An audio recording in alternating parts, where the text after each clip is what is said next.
You always know when world leaders are about to come through the room, the energy picks up. There he goes, President Barack Obama. Even just by walking through, he's recharged cop.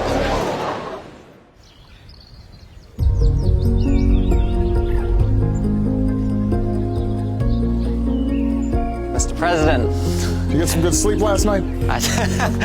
I did. I stayed up a little too late. My hours are still messed up. It's a pleasure to meet you. President Barack Obama, who was instrumental to the success of the Paris Agreement in 2015. Throughout his presidency, climate change was a key focus of his work.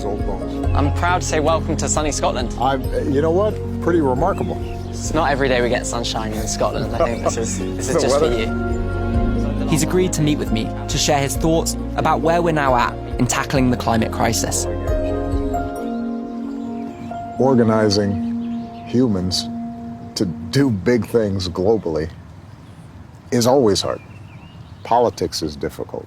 And it's not always difficult because politicians are corrupt or because they don't care. Well, it turns out democracies are contentious. My biggest fear is that young people are becoming disenfranchised with politics, even with processes like the COPs. Right.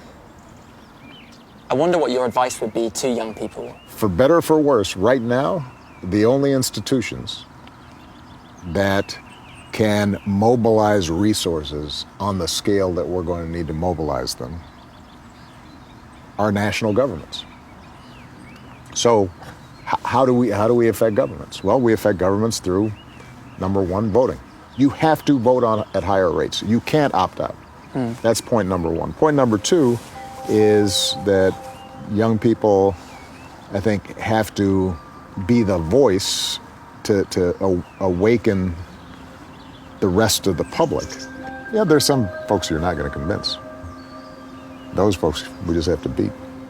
President Obama has a call to arms for my generation. What a beautiful spot. At COP, he's gathered together some of the most impressive young people from around the world. And I'm honoured to have been offered a seat at this table.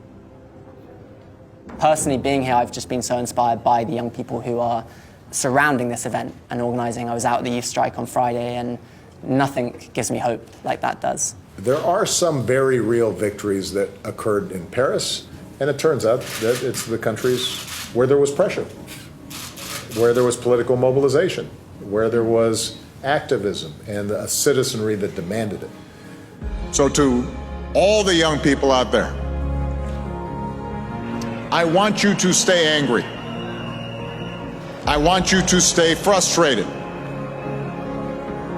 But channel that anger. Harness that frustration. Keep pushing harder and harder for more and more.